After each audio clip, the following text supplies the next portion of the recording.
On a quiet morning in Cleveland, the city awoke to a chilling discovery. Two young girls, just 10 and 8 years old, vanished without a trace. Hours later, ordinary suitcases in a seemingly mundane apartment building became the stage of a nightmare no one could have imagined. Authorities were baffled. The community was in shock. Who could commit such a heinous act and why? As the investigation unfolded, the story took darker twists, layers of mystery, and questions that would leave the city asking, what really happened to these children, and who could be responsible? On a cold, quiet morning in Cleveland, Ohio, the city woke to a discovery that would shock the community and the nation alike. It started like any other day for the residents of the neighborhood, but what unfolded was anything but ordinary. A dog walker had noticed something odd lying in a grassy field near Gin Academy, a place known more for the bustle of school activity than for tragedy. At first, it was just a single suitcase, seemingly abandoned and out of place, but the contents inside would quickly turn a mundane morning into a nightmare. Authorities were called, and what they found inside shook them to their core. The lifeless bodies of a young girl, no older than 10, carefully packed into a suitcase as though she were just luggage to be discarded. The discovery sent shockwaves through the local community. Friends, neighbors, and schoolmates couldn't fathom how such a thing could happen in their city. Soon after, investigators discovered a second suitcase, identical in size and appearance, hidden nearby.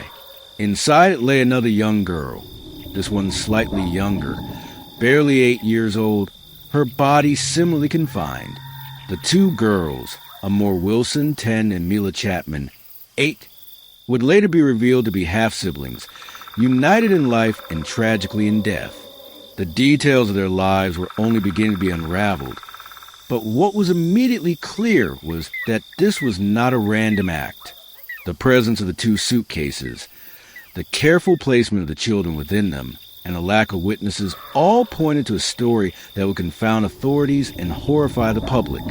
As the investigation unfolded, initial reports were chaotic. Early coverage speculated wildly. The public demanded answers, and the authorities scrambled to piece together what had happened.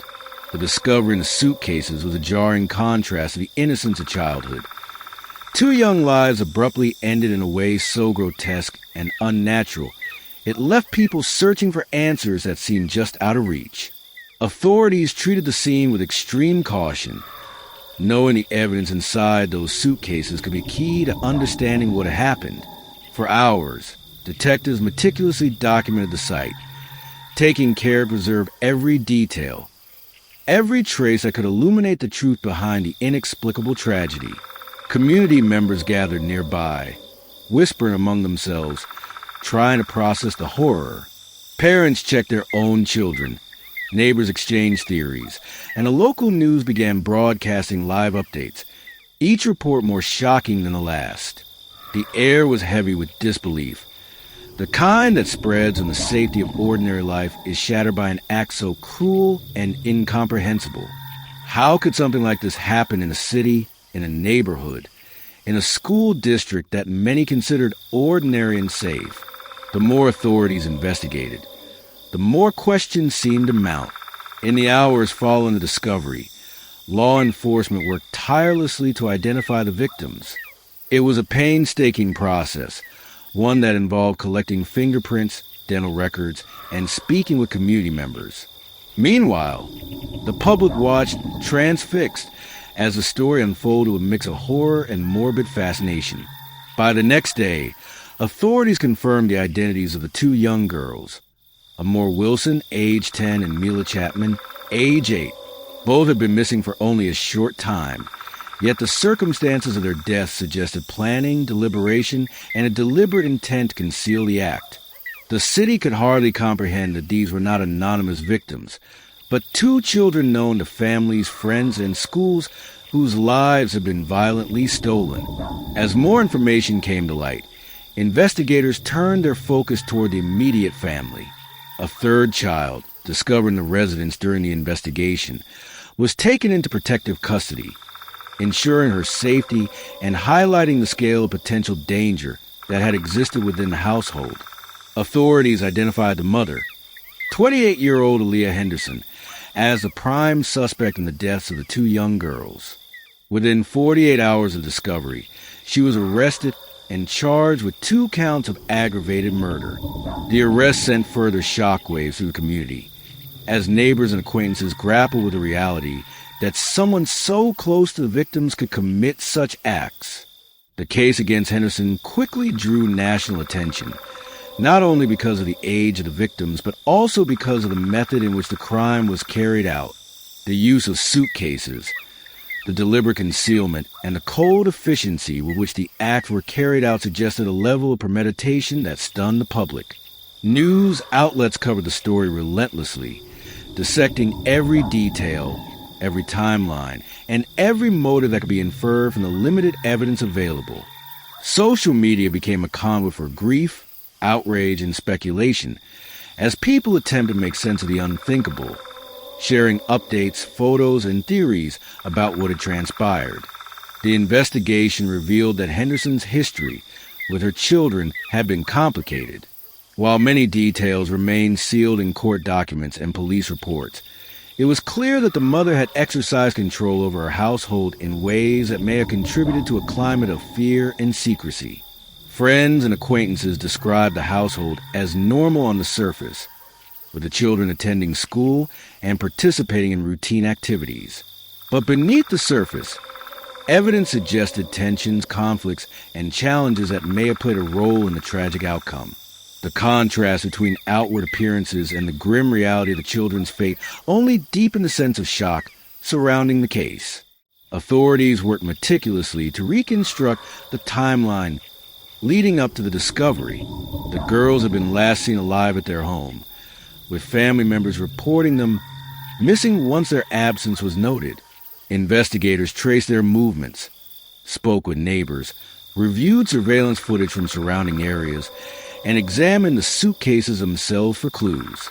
Each step of the process highlighted the deliberate nature of the act, the attempt to hide the crime, and the troubling question of why no one had intervened sooner. The meticulousness of the crime suggested that Henderson had planned it with a level of forethought that horrified law enforcement officials. Public reaction to the case was swift and intense. Parents across Cleveland and beyond expressed outrage and concern, questioning how such an act could occur in an environment where children were expected to be safe. Advocacy groups and child welfare organizations weighed in, examining potential warning signs, systemic failures, and ways to prevent similar tragedies in the future. The story became not only a legal case, but also a cultural flashpoint, raising questions about parental responsibility, societal oversight, and the vulnerability of children in private domestic settings. Court proceedings began shortly after Henderson's arrest, with her arraignment drawing media attention and public scrutiny. Bail was set at $2 million, and legal experts discussed the implications of the charges, the potential sentences, and the evidentiary challenges prosecutors would face. While the full trial had yet to occur, the case already dominated headlines, serving as both a cautionary tale and a source of morbid fascination. Journalists and commentators debated the motives, the psychological state of the suspect, and the failures that may have contributed to the girls' deaths. The community, meanwhile, struggled to process the enormity of what had occurred. Vigils were held, memorials were created, and people came together to support the surviving children and to mourn the lives that had been lost. Teachers and classmates remembered the girls for their energy, curiosity, and smiles, humanizing the tragedy and reminding the public that these were not just headlines, but real children whose absence left a void in the hearts of those who loved them. As the investigation continued, new details emerged about the methods used to conceal the crime, the forensic evidence collected from the suitcases, and the broader context of Henderson's life.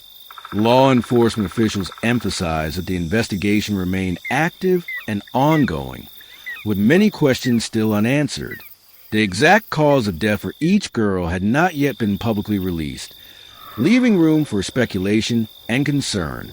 Meanwhile, The national media continued to cover the case, highlighting the grim realities of domestic crime and the vulnerabilities faced by children in similar situations across the country. The Cleveland Suitcase Girls case stands as a tragic reminder of the fragility of life, the consequences of unchecked domestic tension, and the enduring need for vigilance and compassion within families and communities. It is a story that combines mystery, heartbreak, and a relentless search for truth, and it challenges viewers to consider the signs and warning signals that may exist in their own lives and neighborhoods.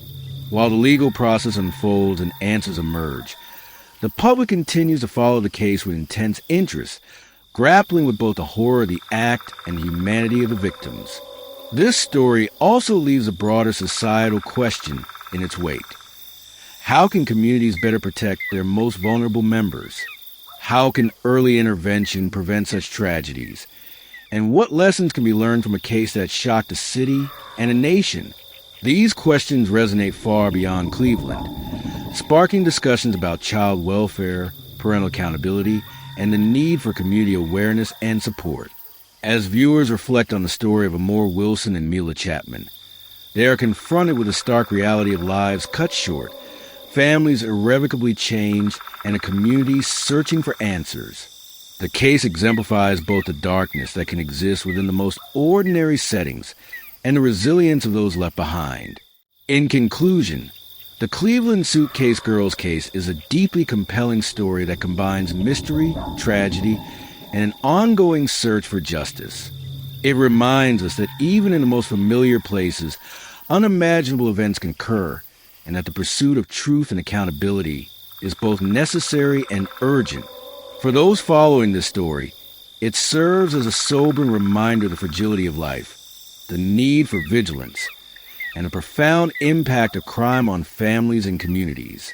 If you want to stay updated on this case and others like it, make sure to subscribe and turn on the notification bell. By following this channel, you'll be the first to know about new developments, in-depth investigations, and the latest in true crime mysteries from around the world.